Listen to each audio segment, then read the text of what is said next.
And so what was it, do you think, that caused Adam Neumann to want to like turn it into something else? Because they were talking about community, they were talking about changing the world, elevating consciousness, all these lofty ideals.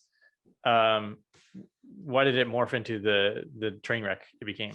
Yeah, so I think it's two things. One of which is just greed. I think Adam, I didn't actually believe before this book in the concept of greed. I sort of thought that was just the baseline of like, well, in a capitalist system, people are supposed to maximize their net worth. Like that's what you should assume of people.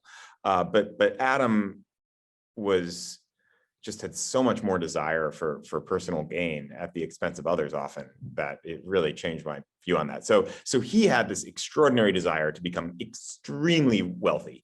And then you mix that with, and this is sort of the bigger factor here, you mix that with a finance system that was just like totally thirsting for anything that resembled Silicon Valley innovation. When there was just, on a macroeconomic sense, like there was just tons of money pouring into investment funds that wanted to find the next Facebook, and venture capital funds that wanted to find new innovations that are groundbreaking. And when you have so much more money than you have good ideas, then that leads to situations where people have to invest in things and that aren't great ideas, and they kind of rationalize it in other ways. So that's a rambly way of saying that Adam, this kind of greedy guy who wanted to become really rich, mixed with a finance system that was just hunting for people who kind of exhibited the right characteristics that sort of look like an Amazon or Apple or a Facebook CEO, and then just give them money.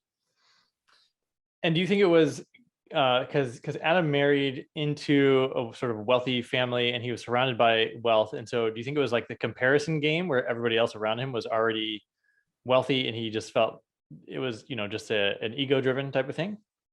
Well, ego is certainly a huge part. Like I think he's fantastically insecure. And so no matter how much he'd have, he'd always want more. And we saw a video of him when he was 22 or 21 in Israel, talking about how he was going to go to New York, and he was just like bragging about how he met Matt Damon at a bar.